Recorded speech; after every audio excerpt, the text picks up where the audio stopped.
اب یہ واقعہ عرض کر رہا ہوں، کچھ لوگ سنیں اور کچھ لوگ نہ سنیں، وہ سنیں جو ہضم کریں، اور جو ہضم نہیں کر رہے وہ میری 5 مجالس دوبارہ سے سنیں جو میں نے پڑھی ہیں، پھر اس واقعے کو سنیں، سمجھ میں آ جائے گا۔ 2 بھائی تھے اصفہان میں،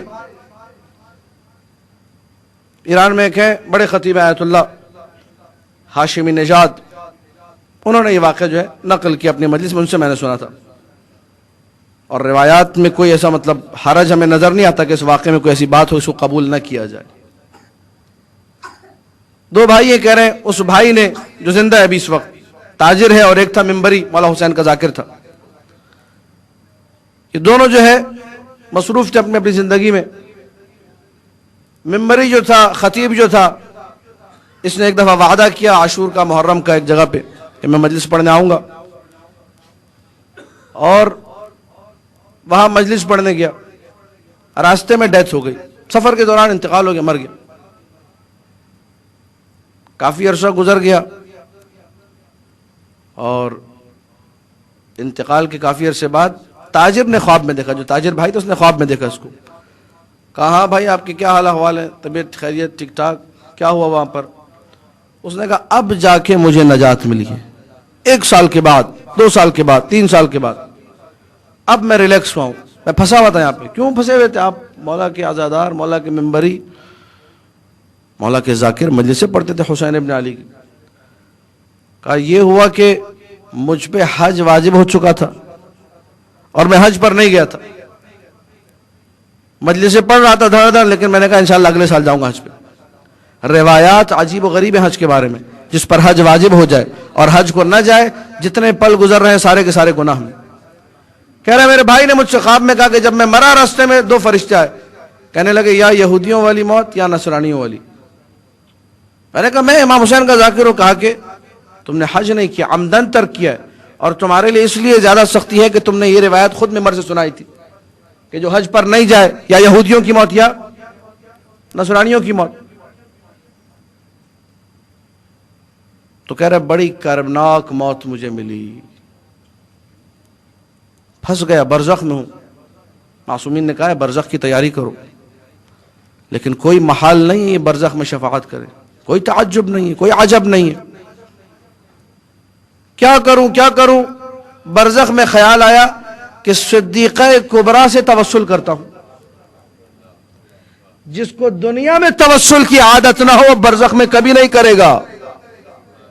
عادت ڈالیے، شب روز نماز کے بعد، نماز سے پہلے السلام علیک ایتھا الصدیقۃ الکبریٰ، جتنا توسل کی عادت ہوگی برزخ میں سارے ہمارے اعمال وہاں ہمارے کام آئیں گے، ہماری عادتیں ہوں گی، چھوٹی چھوٹی عادتیں کام آئیں گی۔ بعض روایات میں یہاں تک کہ بروز حشر بعض لوگ اپنا نامہ عمل کھولیں گے، پڑھیں گے بسم اللہ الرحمن الرحیم، اور نام عمل واپس کر دیں گے، یہ غلطی ہو گئی فرشتوں سے، ہمارا نام عمل نہیں ہے۔ کہا جائے گا یہ آپ کا نام عمل ہے، کہیں گے بابا اس میں تو ماشاءاللہ نہیں کیا، اور جو ہے کوئی گناہ نہیں، میں تو بہت گناہ گار تھا، بہت برا آدمی تھا میں، اس میں کوئی برائی نہیں لکھی ہوئی۔ کہا تمہاری ایک اچھائی تھی، دنیا میں جب کوئی کام شروع کرتے تھے بسم اللہ پڑھتے تھے، تم نے نامہ عمل کھولتے ہوئے جب اللہ کو رحمان و رحیم کے نام سے یاد کیا، اللہ نے سارے گناہ بخش دیے۔ جو اللہ بسم اللہ الرحمن الرحیم کی وجہ سے سارے گناہ بخش سکتا ہے، وہ بائے بسم اللہ کے نقطے کی جان علی ابن ابی طالب سلام اللہ علیہ، اللہم صلی علی محمد و آل محمد، اللہم صلی علی محمد و آل محمد۔ کیا وہ علی ابن ابی طالب کے طفیل میں نہیں بخشے گا؟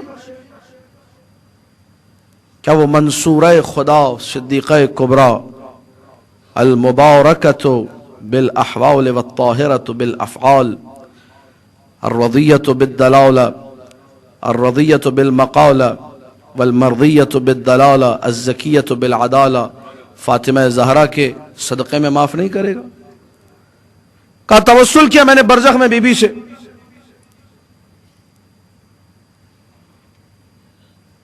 بی بی کی زیارت مجھے برزخ میں نصیب ہوئی، میں نے دیکھا، دور سے دیکھا لیکن دیکھا۔ بی بی علی سے کہہ رہی ہے کہ میرے حسین کا ذاکر ہے، کیسے عذاب میں ہے یہ؟ کہا فاطمہ اس نے حج نہیں کیا، اس نے قانون کو توڑا ہے، اور یہ کوئی جاہل نہیں ہے، جاہل کا قضیہ الگ ہے، اس کو نہیں پتا، اس کے لیے حساب ہی الگ ہے، یہ عامد تھا، متعمد تھا، یہ خود دوسروں کو روایتیں سناتا تھا، پھر خود حج پر نہیں کیا، ممبری ہے یہ، جب تک حج اس کے اکاؤنٹ میں نہیں آئے گا اس کی بخشش نہیں ہے۔ کہ یا علی میں نہیں جانتی، کوئی بھی طریقہ بتائیے، یہ ہے فاطمہ زہرا۔ کہا کہ ایک ہی طریقہ ہے زہرا، اپنے بیٹے مہدی سے کہو وہ اس سال حج کرے اور ثواب اس کو دے دے۔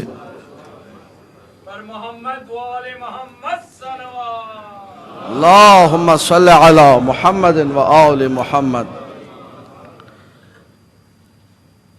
حکم دیا، عالم برزخ میں کہتے ہیں میں نے دیکھا، حکم دیا صدیقہ کبریٰ نے، کہا بیٹا مہدی اس سال کا حج تم نے اس کے لیے کرنا ہے۔ کہا اما جان سمعا و طاعتا، احتیاج طبرسی میں روایت موجود ہے، ان لی فی ابنۃ رسول اللہ لاسوۃ حسنہ، امام زمانہ کا جملہ ہے، میرے لیے آئیڈیل، میرے لیے نمونہ عمل، میرے لیے اسوہ حسنہ اللہ کے رسول کی بیٹی میری دادی فاطمہ زہرا ہے، امام زمانہ کے لیے رول ماڈل، اسوہ حسنہ، نمونہ عمل، ایک ایگزامپل، ایک آئیڈیل فاطمہ زہرا سلام اللہ علیہ۔ جس طرح بی بی نے دفاع کیا مذہب کا، ویسے امام زمانہ بھی دفاع کریں گے، اسوہ، نمونہ عمل۔ پھر جب حج کیا مولا نے تو صدقہ فاطمہ زہرا میں آج میں سکون سے ہوں۔ کیا ہوا؟ توسل بچا گیا، بی بی سے توسل کیا عالم برزخ میں، بی بی نے بچا دیا۔ یہ ہم لوگوں کا، ہم لوگ جانتے ہیں، سنتے ہیں سب، پھر ڈنڈی مارتے ہیں، پھر غلطی کرتے ہیں، اور جو نادان ہیں ان کا حساب تھوڑا الگ ہے۔ ان کا مولا علی نے جو جملے کہے ہیں اصول کافی میں موجود، میں ایک جملہ ملتا ہے جو آخری دنوں میں کہے تھے، ماہ رمضان، بالکل 40 ہجری کا جو ماہ رمضان تھا، خفف عن الجہلہ، جاہلوں کے لیے ذرا ایک ڈسکاؤنٹ ہے، جاہلوں کے لیے ذرا تخفیف ہے، ان کا حساب تھوڑا ہلکا رکھا گیا۔ برحمتك يا أرحم الراحمين وصلى الله على محمد وآله الطاهرين۔